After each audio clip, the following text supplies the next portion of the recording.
All right, everybody. Yeah, I think we are all set to go. I've started the recording.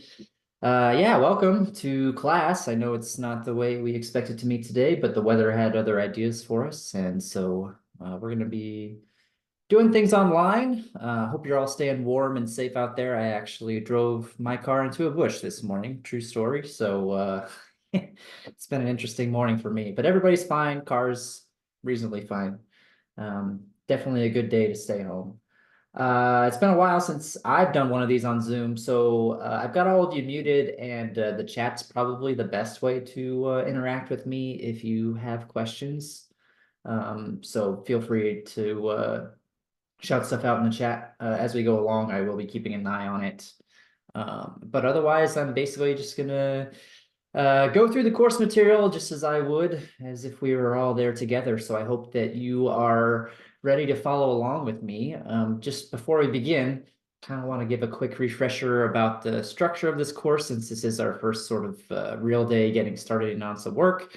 What we're going to do, we're going to spend some time today and Wednesday talking about the command line. So that's our first unit. And we're starting from scratch. Remember, I know from last week that some of you indicated you've already had some experience with the command line, which is fantastic. Some of this stuff you probably already know then. Maybe you'll pick up some good tips and tricks along the way that you didn't know. But we're assuming that everybody's starting out with no prior knowledge of the command line. We're going to talk about some stuff in class today and Wednesday, and then you're going to be given your first homework assignment, which will be due next week, and it's going to cover command line stuff. So you'll already see entries for the assignments on Canvas. However, I would actually encourage you not to work ahead until I give you the all clear, just because I haven't gone through these yet and just double check to make sure everything is still working and accurate from the last time I taught this course, which was a couple of years ago. So I want to do that before class on Wednesday for assignment one, but we'll also talk about assignment one in class on Wednesday as well, just to make sure everybody knows what you're expected to do and everything. And that's kind of the rhythm that we're going to follow until spring break. So going over some content in class and then giving you an assignment over it. One assignment per week until we hit spring break. The other thing that I want to make you aware of is that I'm not a slides person. I'm about to, open up the command line and start typing away. That's going to be class for the rest of the day today and Wednesday as well. I have my own personal notes that I'm referring to on the side here, but I'm hoping that you're taking notes. I'm hoping that you're following along. I am recording this as well so that you can, of course, refer back to the course video later. But it's up to you to take good notes, up to you to make sure that you understand the concepts that are being presented. And honestly, I think the best way to do that is to practice. So we're going to be doing some exercises in class today as well. And hopefully get you lots of practice trying out these fun new skills that we're going to be learning over the next few weeks. All right. I'm not seeing anybody yelling out anything in chat so far, but unless there are any questions, I'm going to go ahead and start talking about the topic that we came to discuss today, which is the command line. So first thing to discuss is, what the heck is it? What the heck is the command line? And how do we open it, right? So if you're a Mac user, this is going to look different. I'm on a Windows machine. I'm a Windows guy, although I am still familiar with Macs as well. But for a Mac, you're probably going to open your little search tool and type in terminal, and then you're going to have a terminal in front of you. And it's pretty straightforward. For a Windows machine, remember you had a little homework assignment, which was to install Windows subsystem for Linux. If you didn't do that yet, no worries. You probably won't be able to participate so much for today, but that's okay. Definitely take a look at the link on the website, which you can find by going to the calendar or the syllabus. Make sure you get Windows subsystem for Linux installed if that's something that you need to do. Somebody asked me about using git bash as opposed to using a Linux subsystem for Windows, this link right here. Honestly, I think git bash is also probably fine if you already have that on your computer for a Windows system. You could certainly try it, and I think you'll probably be okay. I'm not 100% sure, but I think it's certainly at least a good tool to get started on. So regardless of what you need to do, make sure you get that command line open for a Windows machine. If you did the Linux install, it's kind of a two-step process. First, I'm going to open up the regular Windows command line, which is not what we're going to use. You can play around with this if you want to. This is actually kind of what I grew up on as a kid, back in the early 90s or so. This is what I remember interacting with, but people don't really use this so much anymore unless they really need to. So we're going to hop into Bash, and we now have our command line. So what is the command line? It's a way to interact directly with the operating system. So if you think about the ways that we interact with the computer, browser is the most common thing that we use, or one of the most common things that we use, right, to interact with the network, the internet, right? Games might use some of your computer's resources, but or Excel or other computer programs are using your other computer's resources. But here we're actually interacting directly with the operating system. So we care about doing things that the operating system cares about, which is starting and stopping programs and managing files. Those are probably the two biggest things. As programmers, we also care about some other stuff, namely making programs and running our programs. I think I already kind of mentioned that, but that's going to be a big thing for us, right? Being able to run the code that we write is something that we really care about being able to do via the command line. And so just to give you a little bit of a context, most people probably grew up with Windows or Mac OS X, right? But that's actually, and you're learning the command line now, but that's actually not the proper order of things, right? Actually, in the way that computers evolved, the command line was first. So the idea of Windows and having buttons and nice things to click on came much, much later. The command line was first, and for a while, the only way that you had to interact with the computer. Kind of dating myself again as the elder millennial that I am, when I talked about using the Windows command line as a kid, to start Windows, you actually did it via command on the command line. That's how you started starting Windows, using a command is kind of a wild thing to think about today. It just kind of boots up automatically with your computer, right? But as a kid, I actually had to type in, Windows, and then it would start the Windows operating system via the command line. That's how the computers worked. So for a long time, the command line was it. And then operating systems came along later and, of course, made things a lot easier for people to use. But the command line's always been there. It's, kind of less seen now, but still has a good variety of uses. And that's one of the next big questions that people ask is like, why do we bother learning the command line? What's the point? Can't you just click on all the buttons to do everything that you need? The answer is actually in large part, yeah, you probably can use the buttons to click on things and get a lot of what you need, right? You don't necessarily have to use the command line to do a large majority of tasks that even programmers do on a regular basis. In fact, a lot of the stuff that I'm going to show you on the command line can be done in other ways, and I will do it in other ways sometimes, right? Like it's not going to replace the operating system. So again, the question is why? Why bother? Well, one of the big reasons is kind of efficiency, right? Typing out commands is much, much, much faster than using a mouse to click your way around and navigate through Windows. It might seem like a small point, but if you're on the computer a lot, it actually makes a big difference.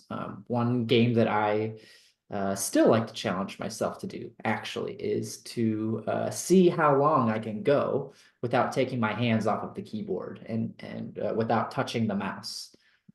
So it's a very easy thing to do via the command line, but if I'm trying to navigate Windows, it becomes very difficult. Not impossible, but still tricky. And I think if you force yourself to try and do this, one, you'll realize how hard it is. But if you really force yourself to try, you'll notice that the better you get at it, the faster you are and the more efficient you are at navigating yourself around your computer. So the command line is a very, very, very effective way of controlling your computer once you get the hang of it. You'll be able to do very powerful things very quickly via the command line that might take you a very long time. Still possible, but a very long time to do if you wanted to dive into the settings and use your mouse to click all the buttons to do the same thing. So that's one big reason why we like to use the command line. Another reason is that maybe your fancy operating system just isn't even available. So think about what kinds of computers we're interacting with. We're used to interacting with the computer that's right in front of us. It's sitting in our laps, it's sitting on our desk, right? It's there. It's directly in front of our faces. The keys that we're typing are going directly into the box or whatever. But that's not always true. Sometimes the computer that we're interacting with, especially as we get deeper into our careers, is sitting halfway across the country, halfway across the world. Maybe it's sitting in a server farm somewhere, right? Maybe it's not even my computer. Maybe I'm just renting space from Amazon or whatever. But I still need to be able to access that computer, still need to be able to control that computer, still need to be able to load that computer with my work. And that computer, I'm not going to be able to necessarily access using Windows or Mac OS X or any operating system at all. You're probably going to have to use the command line. A lot of computers, if they're being used for that purpose, won't even bother installing an operating system with the user interface like that. It would just slow things down. It's just extra space and extra stuff to have to worry about. So a lot of systems, the command line still might be the only option that you have. And then, of course, it just makes you look cool, right? You can't deny that using the command line is a nice effective way to interact with the computer, but it also gives you that hacker cred, and you can, reference the many movies that you see. I actually am a big fan of seeing how movies and TV shows portray hackers and how things have evolved over time. If any of you are big movie fans, go watch a movie in the 90s like GoldenEye with Boris getting ready to launch the nukes or whatever, and the gibberish that he's typing into the computer versus the more modern movie like Girl with the Dragon Tattoo that shows actual code happening. It's kind of interesting to see. But yeah, in both situations, they're typing in these characters on a black screen, and you're like, okay, this guy's supercomputer hacker. He knows all the things, right? And so it's sort of undeniable that giving yourselves these skills certainly can make you feel like a more proficient programmer. And that's because you will be. You'll definitely be more effective, more efficient on the computer if you force yourself to pick up these tools. So I'm almost done talking. I swear I'm going to start typing stuff into the computer here pretty soon. But just a couple of other background notes before we start learning about various commands. I'm going to be focused on flavor. So there's more than one command line. I already sort of talked about Windows versus Linux command lines or Mac command lines, but we're using what's, I think the official designation would be Unix based. And specifically, we're going to be using the one called bash, which is the name of the command that I typed in to kick this whole process off, right? If you're on a Mac, you're actually probably not using bash, although you can type bash in on a Mac terminal, and I believe it will still give you the bash version of the command line. I believe Macs have switched to something called Z shell, if my memory, I don't remember the exact name. I think that's what it is. And Z shell and bash, I think, are very similar for the purposes we're going to be using it for. I don't think you're going to notice much of a difference at all. There are differences, though, and I would encourage you to look them up if you're interested in what the differences are.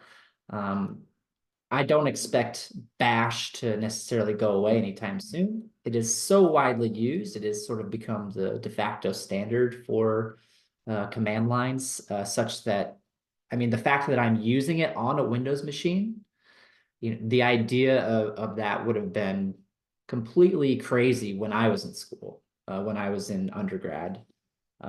Windows was very much not accepting of using the Linux command line. They wanted you to use theirs, but as you can see, bash has just become such the dominant standard that even Microsoft is like, okay, all right, we got to figure out a way to let our users tap into bash consoles. If we don't, somebody else is going to do it instead. So, this is what they've come up with. But there are other flavors in the world, and they'll all do things slightly differently. Bash is by far the most dominant one you're going to see. So that's what we're going to be using. And we're going to start off just by taking a look at some basic commands. So I'd encourage you, I hope you have your terminal open uh, and are going to follow along with me as best as you can. We'll start with the very basic hello world. The echo command is going to be equivalent to our print command, right? So if I type the command echo, then quotes, you can think of that for those of you who are used to Java, it's your system.out.println, right? Same kind of idea. So this is just going to be our print command. Right? Whatever I type in the quotes is what gets spit out here. Might seem a little bit trivial. Why would I want this command? Why would I want a command that's just going to repeat whatever I say back to me? It's just going to echo things. Well, I think as we progress along and we start to see more advanced uses of the command line, you'll start to see why it might be useful for us to do such things. But for now, let's take a look at some other useful commands. The next command I'd like to introduce you to is called pwd. So this is your first introduction to a command that uses an acronym. There are many commands that uses acronyms. So pwd stands for print working directory. And what that is showing me is the current location that I am in. So you can think of the directory as being the file or the folder that I currently occupy, right?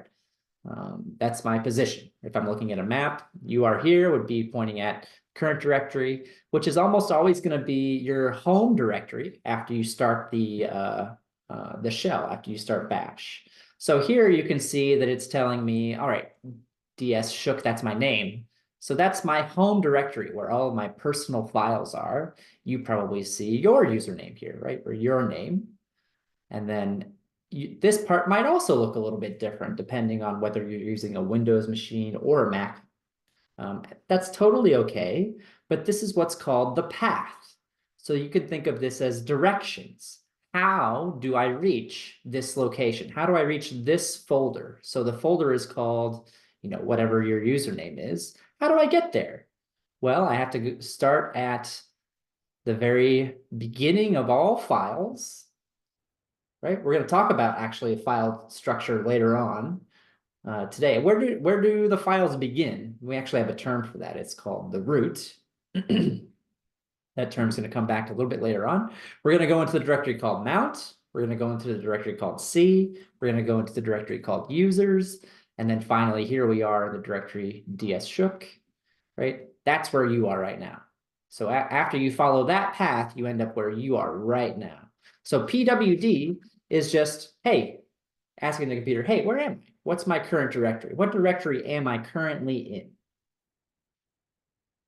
All right, let's ask the computer for some other information. So if I say uname and I hit return, you can see that it gives me what looks to be the operating system. This is a little bit interesting, very clearly on a Windows machine, as you can see down here, but it tells me that the operating system is Linux because I've used the Linux subsystem for Windows to get me my bash. If you're on a Mac, it probably says something a little bit different. Okay, but can I get more information out of this? This by itself is not terribly useful. I probably already kind of knew that, right? Can I get a little bit more information out of this command? I'm going to add something after the command. I'm using a dash and then an A. So anytime you see something that starts with a dash after a command, this is called a flag. So dash indicates that I'm about to give you some flags, and flags are just ways that we can modify the command. We can tell the command to do things a little bit differently. And so, okay, if I put in -A, well, the -A stands for all. It's saying, tell me all of the information that you have about this machine that we're currently on. So here's the operating system. Here's the name of the machine. Here, I don't know what some of this stuff is. I see it's mentioning Microsoft.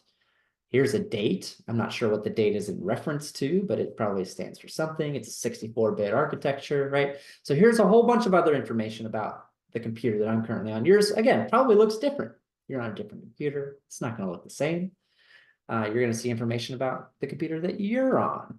But this is useful. We're actually able to use these commands to get some information back from the operating system about our computer.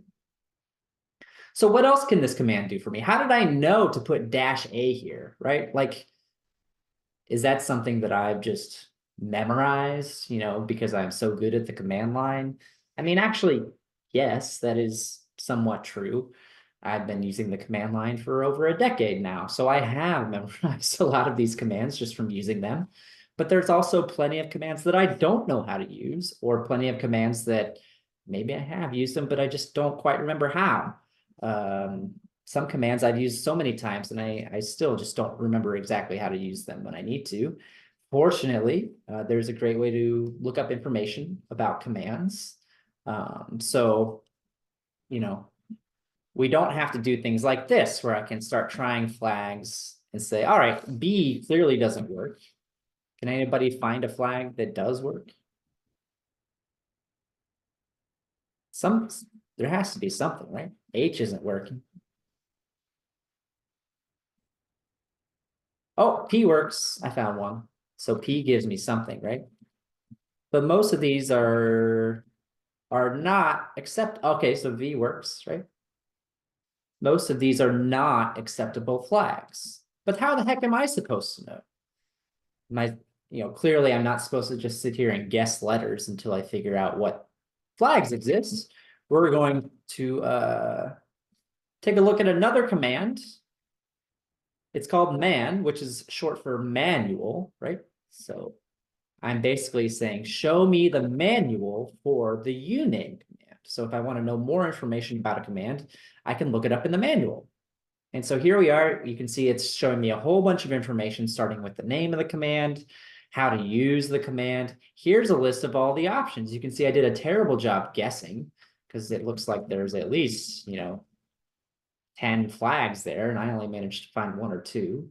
But yeah, it also gives you a description. Now, maybe these descriptions don't help you necessarily understand what the flags do. That's okay. You still know more about it than you did before, right?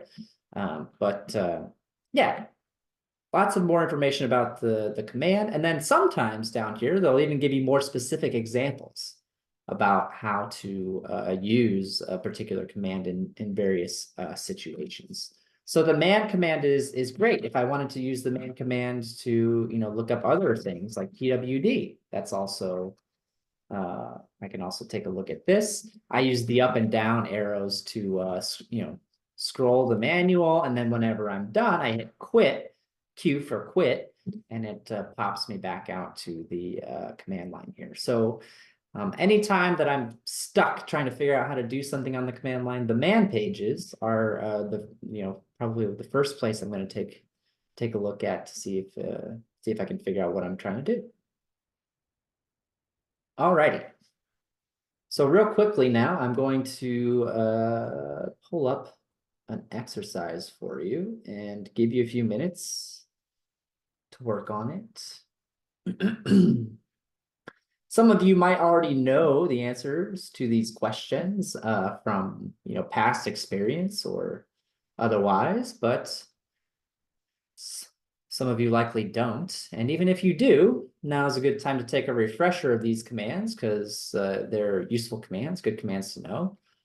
Take a few minutes. I'm going to give you probably until 10:28 or so to see if you can just figure out what these commands do, maybe even try them out a couple times, look at the results, look up some more information, and then we'll talk about it. Also, if you need to, take a bathroom break or something, that'll be a good time for that as well. We'll regroup at 10:28. I'm gonna go get a coffee refill. I'll be right back.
Couple more minutes.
Alrighty, so let's talk about these two commands. I was giving you a chance to be curious and explore a little bit. I hope you were good little computer scientists, and maybe it's scary, especially if you haven't used the command line a whole lot, if you don't know what these commands are. But there's nothing these commands can do to hurt anything. So maybe you just typed it in and tried it out, and okay, wow, type out the ls command, and I get a whole bunch of stuff back. I would imagine that your list of stuff probably looks different than what mine does. But actually, if you look through here, you might actually start to recognize what this is a little bit. And then maybe you tried some flags. So I tried -A with the uname flag. So maybe -A works here too. And I can see that -A does appear to have changed things, right? I actually see more stuff here than I did before. So, okay, but what does that actually mean? Well, let's take a look at the man page. ls, list. So ls is short for list. List directory contents. It's showing me what files are in the directory. So I was in the home directory. It was showing me quite literally what files were in my home directory. I can actually show you. You can verify this on your own computer as well, that it was showing me this stuff right here, the exact same stuff that you would expect to find in the my home directory right here. These files right here are what it's showing us, right? So and then you can see the flags that are listed. They do different things than they did before because it's a different command, and it looks like there's even more of them. So lots and lots and lots of stuff. How do you know which ones you might need or might want? I mean, you're just gonna kind of have to get used to it, but and try it out and see which ones are useful to you. But ls is a very familiar, very common command. You're gonna see me use it just almost as instinct, almost as just like muscle memory, second habit, all the time, just to kind of give me a feel of what files I'm looking at in the directory that I'm currently looking at. So let's take a look at the second command now.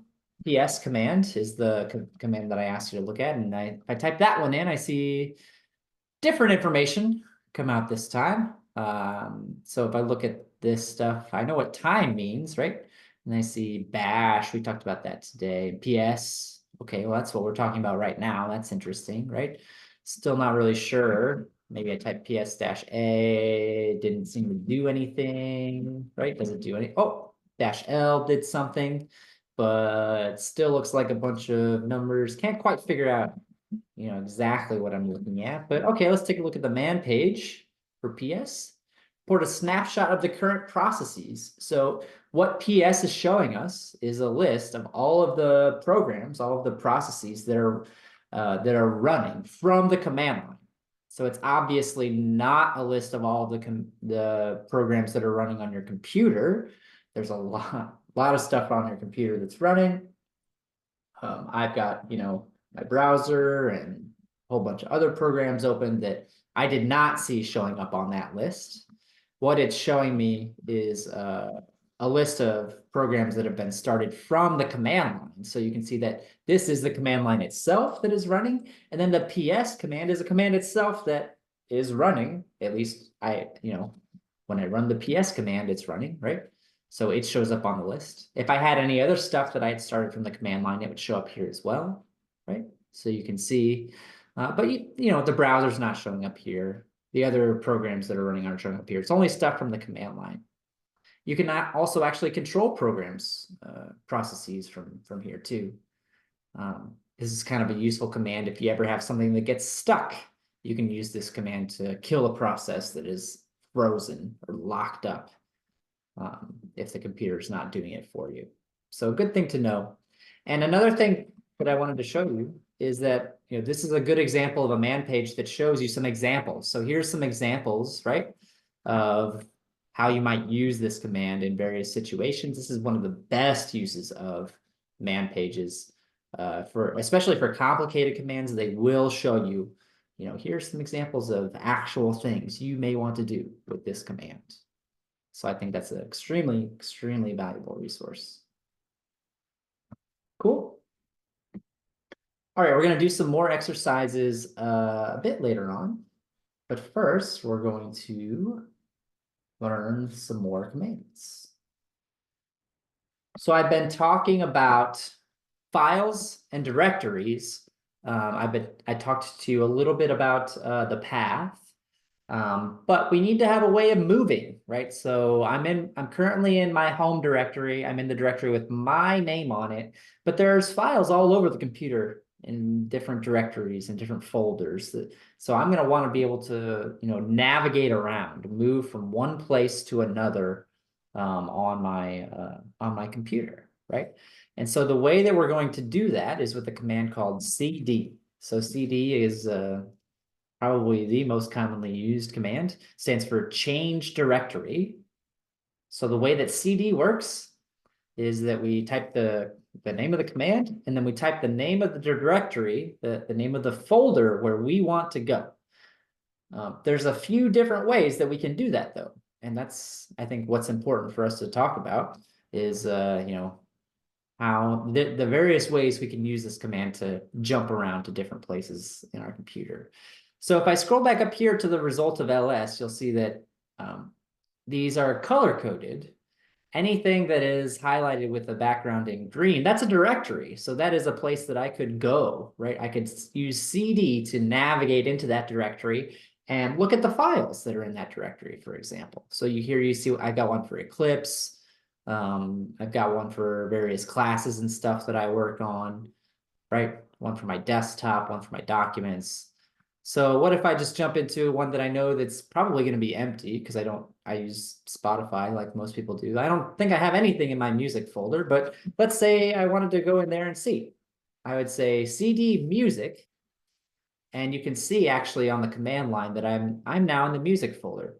You can pick a different one if you don't happen to have a music folder. You'd have to pick something else, right? I'm now in a different location than I was before. So if I type ls, I am not going to see the files that were in my home directory. I'm going to see the files that are in my music directory, and it appears there's one file called desktop.ini. I have no idea what that is. I don't think it's music. It's probably just some random junk, right? So I have successfully moved from one directory to another directory. But let's try a couple other things just to make sure people really understand how this cd command works, because it's very important. If I type cd dssh, that's where I was before, right? That's my home directory. You wouldn't type this, you would type whatever your home directory is called. If I type this, though, it doesn't work. It tells me, well, there is no such file or directory. I don't know what folder you're talking about. So you have to think about what's happening here. It's looking for this within the directory where I am. So I don't see this appear here. This doesn't appear on this list. So I can't cd into it, right? I can only use this cd command with things that are on this list. Except there's actually some exceptions to that rule that I'm going to talk to you about now. One very, very common way to use the CD command is with something called a relative path. So a relative path is a way of saying that I want to go somewhere based on my current position. You can think of it as, telling somebody to walk out the door and take a left and start walking down the sidewalk, right? That's going to end up to be a different location for all of us because it's relative to where we begin. It's relative to our starting point, what walking out the door and taking a left means, right? So what that means for the purposes of our computer, let me introduce you to our good friend dot dot. Dot dot is what I would call a relative path. That means go up one level, go up one directory. Or when I say go up one directory, what I'm really saying is go backwards, right? I'm in the music directory, cd dot dot points me here, right? One backwards down the path from my current location. So it's relative. From wherever I'm at now, cd dot dot is just going to move me one step backwards down the path. If I want to go two steps backwards down the path, right? I can say cd dot dot slash dot dot. Now that's going to take me two steps back. The result of this command would take me into the users directory. Let's go ahead and do that. I'm now in the users directory. If I type ls here, I'll see a list I would suspect of, all of the users that exist on this computer. There's me, DS Shook, that's me, right? That's where we originally started. I can see this directory. I can see the DS Shook directory from where I currently am. So if I want to go into that directory, I can simply say cd ds shook. I'm sorry, I have to type it properly, not my full name. And now I'm back where I started. I can type ls. We've done a circle, done a full circle. Using dot dot, however, is actually a extremely common thing to do, right? Here's another one for you to think about. If I say cd dot dot slash ds shook, think about what that's doing. I'm saying go backwards one, and from there, go into the directory called ds shook. Well, this is just going to take me to where I currently am. It's just taking me to my current position. Nothing changes, right? If I type cd dot dot, that just says go backwards one. If I type cd ds shook, that takes me into the directory called ds shook. This command ties it all together. Dot dot slash ds shook. Go backwards one and then go into the ds shook directory. That's a relative path. That is a relative path. I'll introduce another path type a little bit later on. For now, however, let's talk about how we can make things and delete things. So sometimes we're going to want to make folders. We can use mkdir, make directory, and then give it a name. I'll type CSE237 spring 24, right? If I run this command, it doesn't look like anything happened. But if I do ls and then scroll up this list, I should hopefully see that there is now a directory somewhere. Where did it go? Oh, there it is. CSE237 spring 24. So that directory just got created. I also want to pause and show you, though, that if I go to, I use my regular way of getting to there, that if I look around, I should also see, there it is, right there, right? So when I create that directory on the command line, I mean, it looks the same. It looks exactly the same. The operating system also sees it, right? Could I have just come in here and right click and gone to new folder and made it that way? Yes, absolutely. In fact, the opposite's also true. If I make a folder here and then I type ls, the folder that I make here will show up on that list. I'm referring to the same files. I'm just using two different ways to access them. Okay, It's an important thing to keep in mind as you're navigating around the command line, right? So now let's cd into that folder, CSE230. And so maybe I forgot what this is called. Here's a great trick. Hopefully, one thing that I do all the time is I use autocomplete to help me figure out where I'm going to go, the names of files and the names of directories. It can be very difficult to remember the exact names of files and directories, and they have to be exact too, right? That's also the tricky part. Capitalization has to match, numbers, all that, punctuation, all has to match. So maybe I forgot what the file name is. Maybe it's a really long file with a bunch of weird characters in it. The tab key, if I'm ever typing the name of a file or a directory into the command line, the tab key will try to autocomplete that based on whatever files and directories are in my current directory. So I know there's a folder in here that starts with this. If I hit tab, you can see that it just automatically completed that for me without me having to type it out. Such a hugely useful command. And if there's more than one, right? So here you see I've got two folders, one called Spring 23, one called Spring 24. Well, if I say SP tab, right, you can see that, okay, it doesn't know which one I want. It doesn't know if I want Spring 23 or Spring 24. But if I keep hitting that tab key, it'll show me I've got two options. Which one do you want? Do you want Spring 23 or Spring 24? And I can then pick whichever one I want and type it out myself, right? To complete it that way. But using tab to autocomplete files and folders is hugely useful, important skill, one that you're going to see me leaning on all the time. So even if I just type in the letter C and hit tab, boom, that's enough for it to figure out that I wanted to go here. So when I go into this directory, I hit ls, you can see there's nothing here.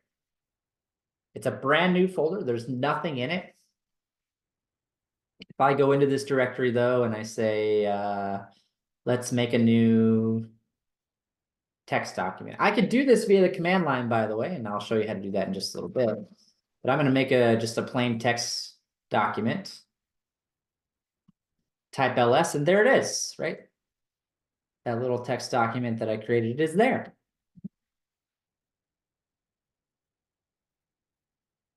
If you wanted to do that via the command line, the command would be touch test2.txt.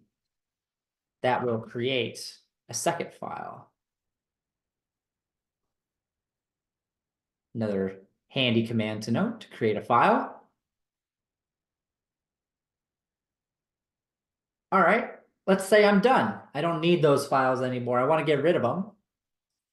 The rm command, which is short for remove, will let us delete stuff.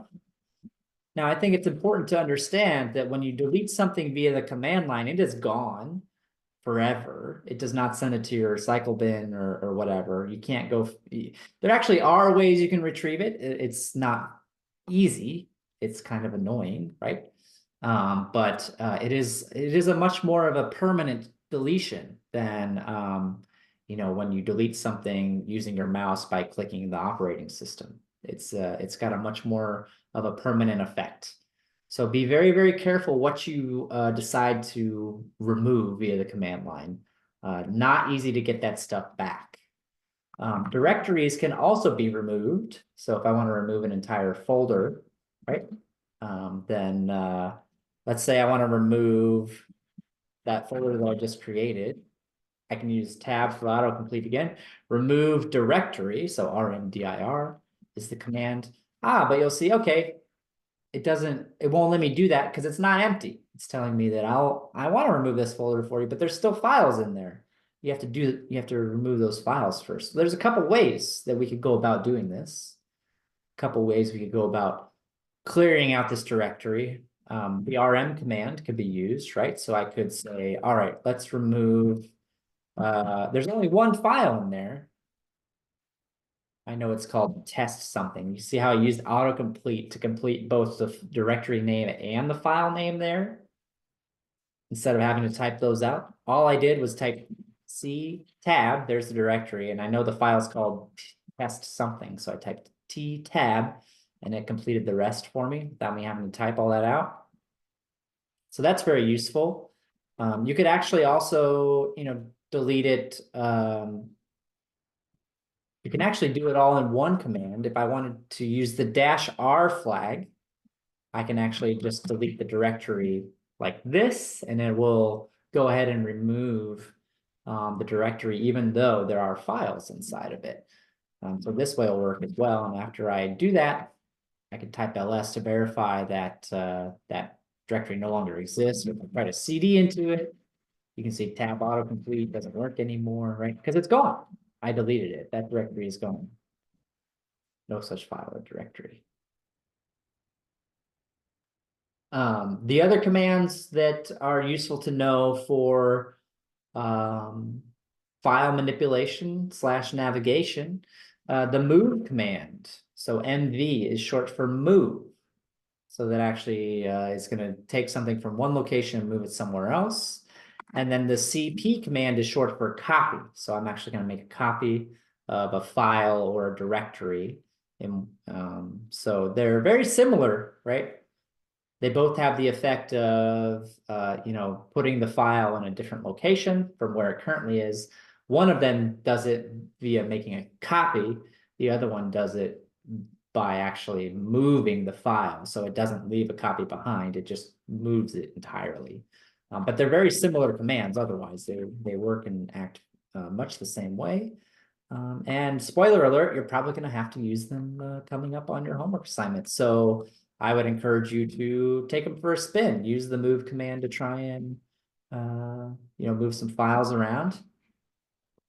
Use the copy command to try and copy some files. Couple other quick little tips and tricks before we hop into our next exercise. Commands can get pretty tricky. You're going to start to see, especially as we go through the semester, that our commands get more and more complicated. And so it's not uncommon for me to think like, oh, I know I got that command to work the other day. I need it again. But I don't remember like how, it took me an hour to figure out that command and now I need it again. I don't remember. Well, your command line remembers. Your command line is tracking the history. So you can actually just type in history and you'll see a list of all of the commands that have been run. So you can see that this is going back not just from today, but like this is me working, right? You can see I'm using git. We're going to be talking about git on the command line a lot. You can see here's me using ls to do my databases class, right? Doing some scripting, some other stuff, some grading via the command line. So, but yeah, the stuff that we did today is down here at the bottom. So here's the stuff that we were doing recently, right? And let's say you're going through the history and you're like, oh, I really wanted to remember how I made that directory. Here it is. Here's that command that I used, right? All of these are numbered. So if I ever want to use a command that I find from my history, I can type exclamation point followed by the command number, and that will locate the command within my history and run it. So it is run command 2036 from my history, which is make dir this one, and now I have that directory again, right? There it is, exists. If it's a command that you've run recently, then you don't necessarily need to type the history command and go through everything all the way back to the beginning of time. You can also use the up and down arrow keys. So if I hit the up arrow key, it's scrolling backwards through my history. And if I hit the down arrow key, it moves forward. So here is the most recent command that I've run, and then the one before that, and the one before that, and the one before that, and the one before that. So I can use this to kind of go backwards until I find the command that I like. And then, okay, here's the one that I want. Maybe I need to tweak it a little bit so I can go back in here and type more stuff if I want to, or whatever I need to, and then run the command that way. So that's another great little tip. Great little tip. And then another little shortcut that I actually use all the time, bang, bang. So the exclamation point is referred to as a bang character when talking about command line. Bang, bang, as it's called. 2 exclamation points says, just run the previous command over again. So whatever command you did before, I want to run it again. So just rerun the same one you did before. That way you don't have to retype the same command out. I love showing people these little shortcuts. It might seem small, it might seem like these are just little trivial sprinkles on top of using the command line. It's true that you don't need these things, right, in order to use the command line, but they make it so much easier and so much more efficient and so much more effective. So that's why I'm slamming on my tab key so much when I am using the command line. I CD into a directory and I type ls enter without even thinking about it sometimes. It's like CD blah, blah, blah, ls, boom. And I just don't even think about it. It's just, all right, show me the files. Let me know what I'm working with. Just becomes habit, becomes second nature. And it's kind of what I'm trying to train you all to do.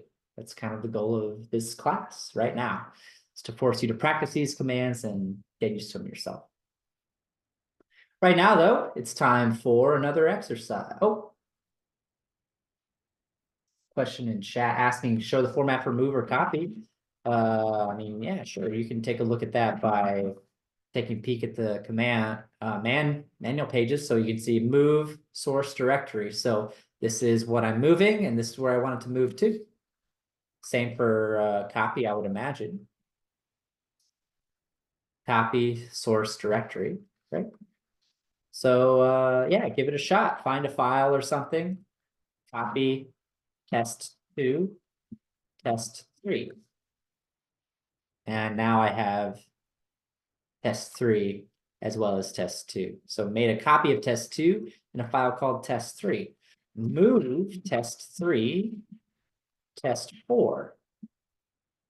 All right, test3 doesn't exist anymore, right? Because I used move instead of copy. So test4 exists. Yeah. Yeah, thanks for asking. Always happy to go more detail into anything. So please don't hesitate to shout out. Yes, I was gonna pull up the next exercise for y'all though, so give me just a moment to locate that, and then I'll turn you loose for a few minutes.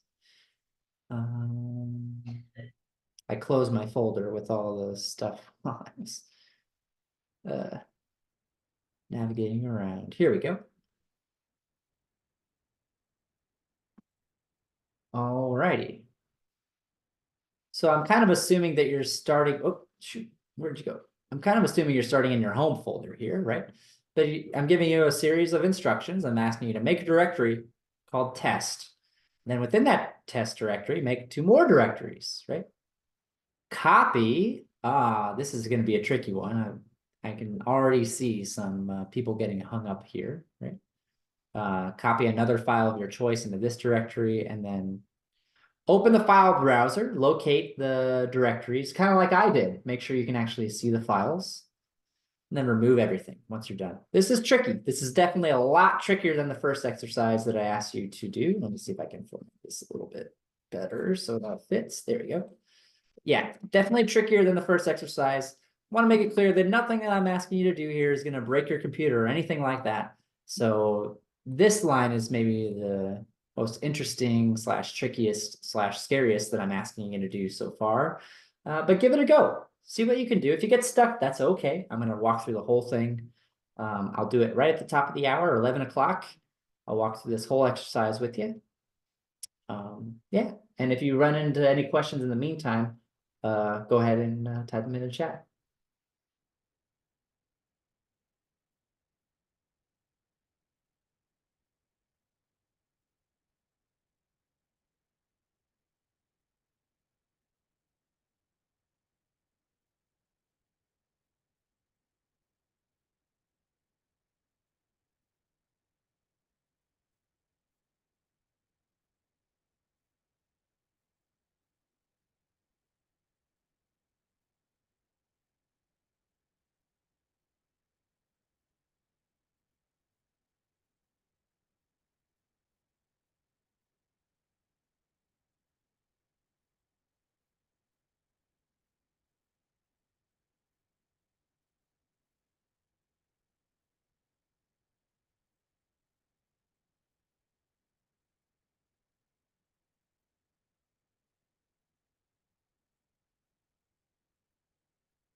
Question in chat, rm-r is the best for deleting non-empty directories. I would agree with that statement. Yeah, I think there are other ways you can do it, but that's probably the way that I would choose.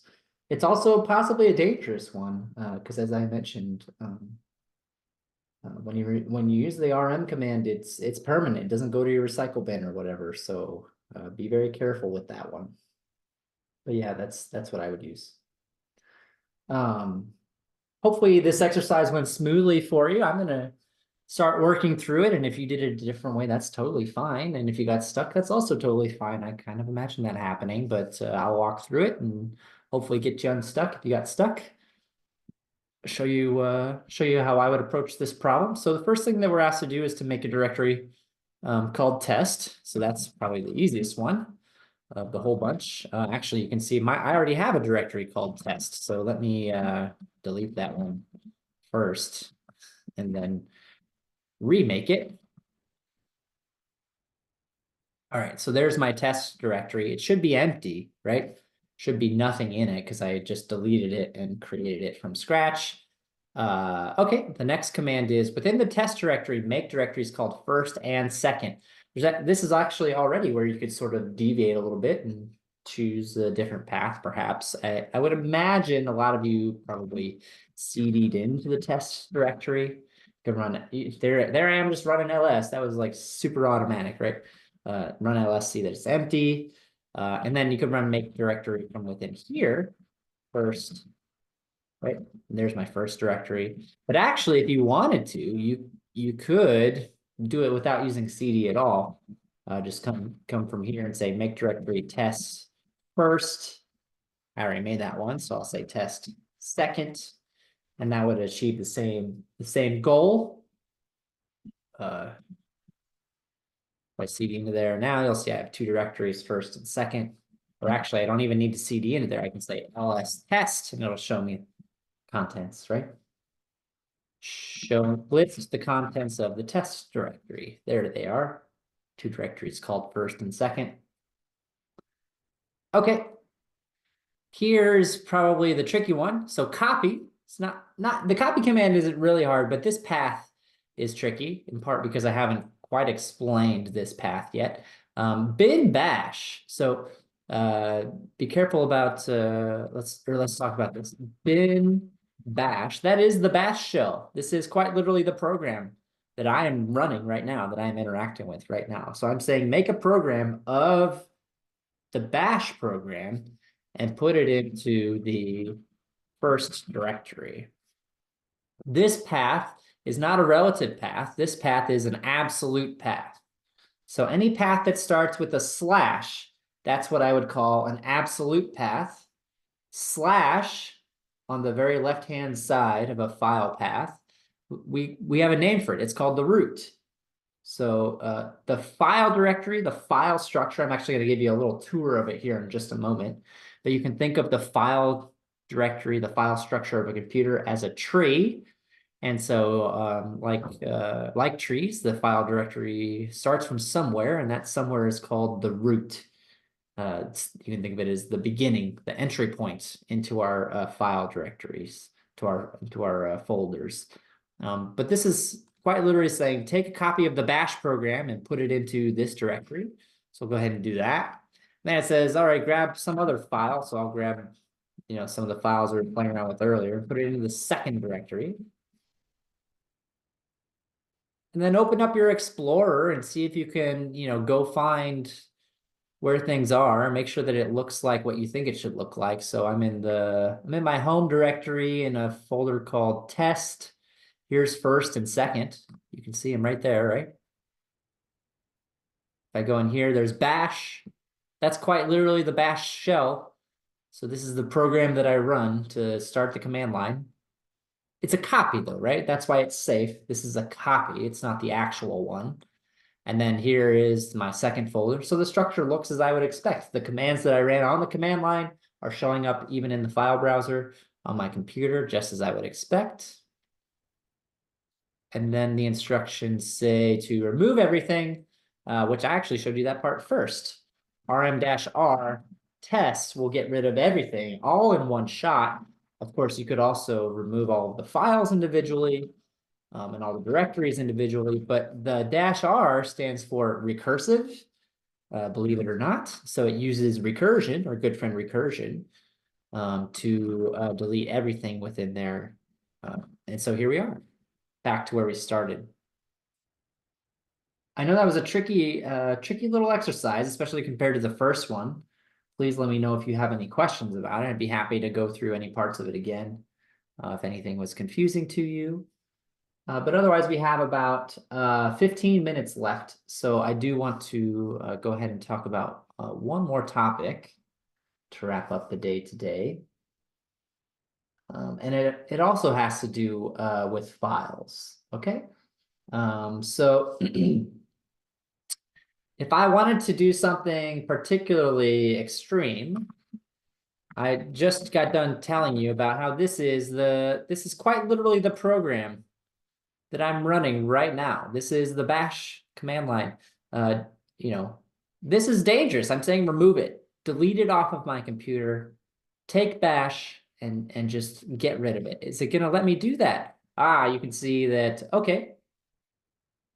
It's asking me, like, are you sure? Are you really sure? And let's say I am really sure. Yes. Yes, delete it. Delete that thing.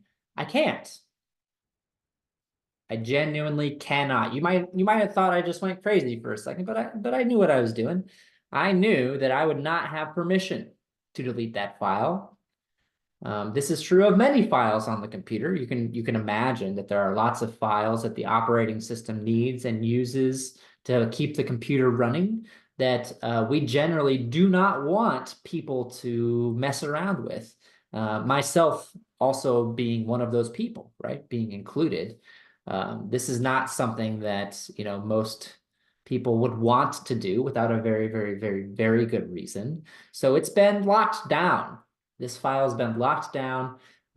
Only people with permission can manipulate this file. And that's going to be true for lots of files. But what do we actually mean by permissions? Well, let's take a look and see what the actual permissions are. We can use the ls command to show us what the permissions are for a given file. So let's look at the bash file and see. Whoops.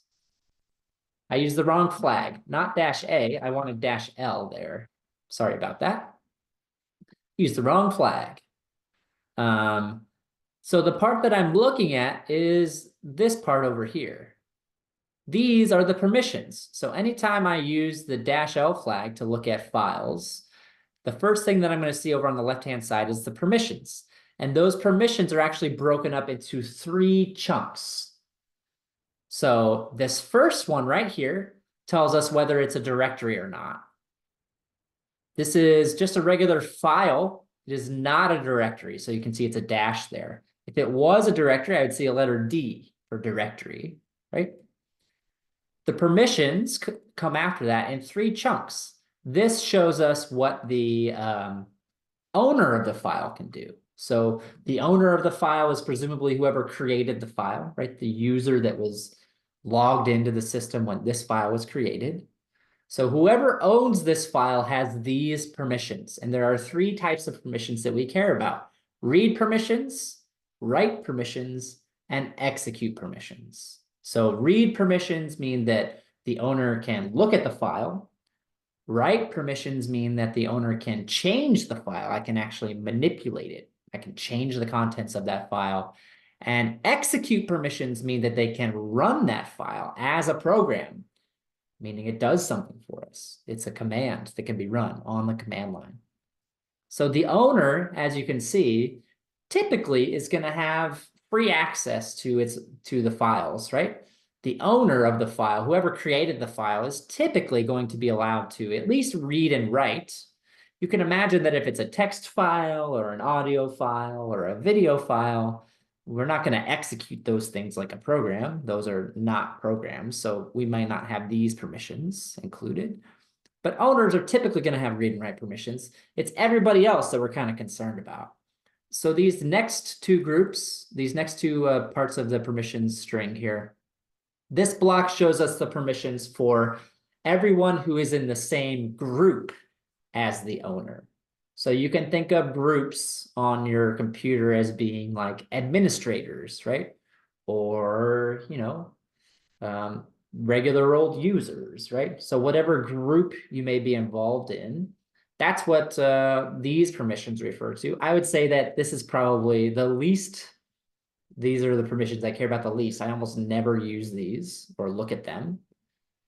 The last three are the permissions that everybody else has. So if they're not me and they're not in the same group as me, they don't have the same, privileges that I do on this computer, then these are the permissions that you will have. And you can see that they're allowed to look, they're allowed to run, but they cannot manipulate. The dash there indicates that they do not have write privileges. So you cannot actually manipulate this file. You can't change anything about it.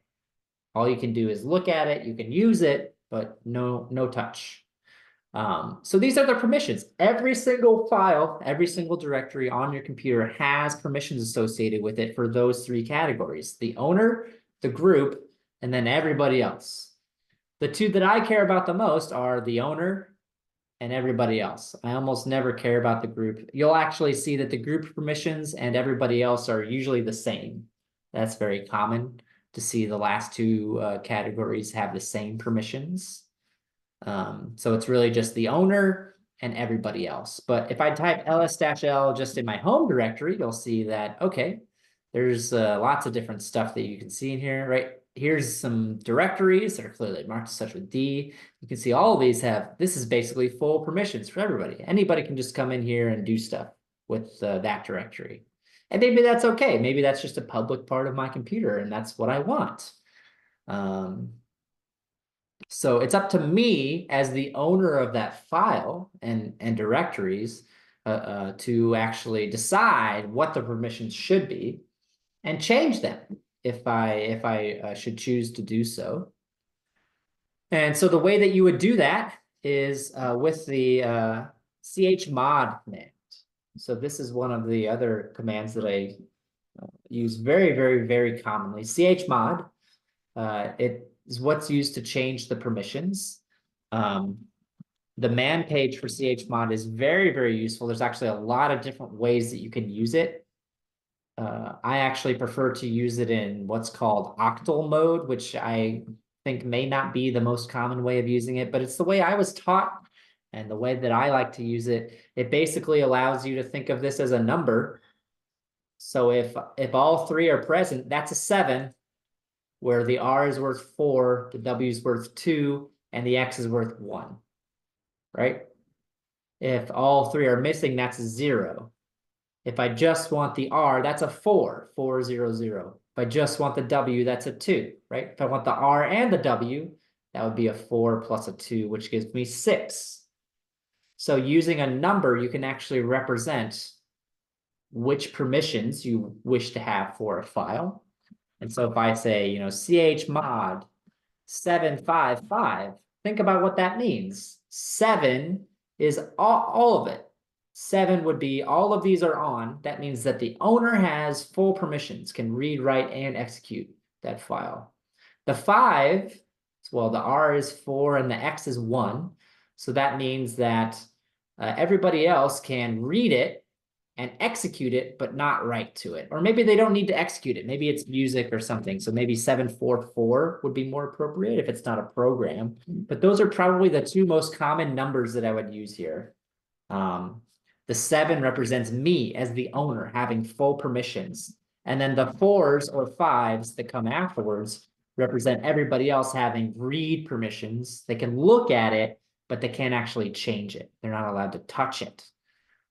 So using the chmod command is the way that we would actually change those permissions, right? Type the name of the file afterwards. One final caveat that I might mention is that if you're using Windows subsystem for Linux, it actually doesn't work. So it's kind of annoying. If you're on a Mac, it'll work just fine. If you're on a Windows machine using Windows subsystem for Linux, the chmod command does not work. That's because Windows basically blocks it. So it's kind of an annoying little thing that Windows does. It is still such a useful command that I cover it anyway. That's how important that I think it is. Even though Windows blocks it on my computer, I still think it's important for you to know how to use it. Super duper important. So please take a look at it, even if you're on a Windows machine. I'm gonna get you some practice with it anyhow. So yeah. And then last but not least, I kind of want to wrap up with as I promised you, sort of a quick and dirty introduction to the file structure of your computer. So I know you've all been using computers probably, most of your lives, right? To do various things, play games, check your email, homework, or, whatever the case may be. But the structure of the files on every computer is basically the same. They all start from what's called the root. So on a Mac computer, if I'm looking at the file, the file explorer, the file browser, I'll usually see a picture of a hard drive over here. I'll say Mac hard drive or something like that. That is the root. That is quite literally the root of the computer. If I'm on a Windows machine, the root of the computer is going to be my C drive typically, right? That would be what I would consider the root of my computer to be.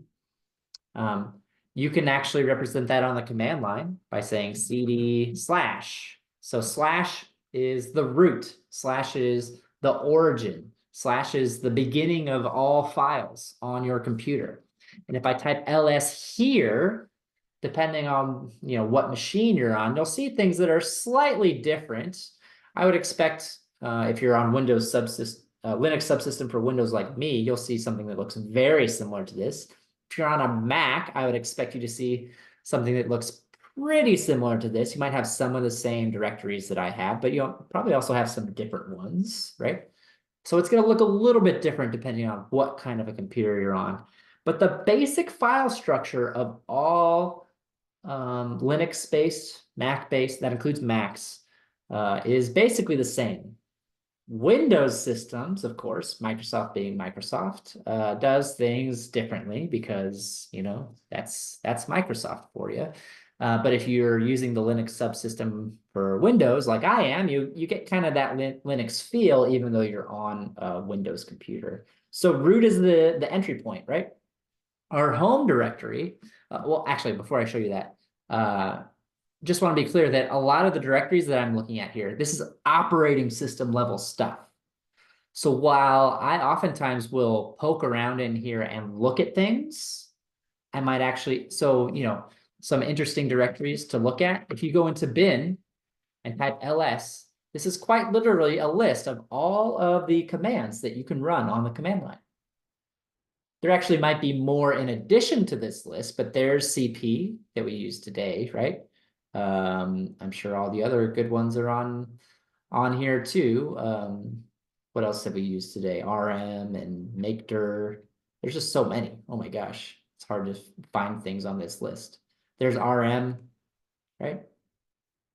So all of the commands that we've talked about today, echo, that's the first one we used, right? Are in bin. So that's where commands live. The bin directory is quite literally where commands live. The home directory, as you can imagine, is where all of the, the home directories for your users live. So these all have standardized purposes. I'm not going to go through all of them, right? These all have pretty standardized purposes. Your home directory can be easily gotten to by typing cd, and then this character is called the tilde. It's above the tab key. The little squiggle guy, it's called the tilde. So your home directory is, again, if you're on Windows subsystem for Linux, works a little bit differently than here. But if you're on a Linux machine or a Mac, it's going to take you to the same home directory that you would expect to see. For those of you Windows users who are out there, I know we have at least one or two.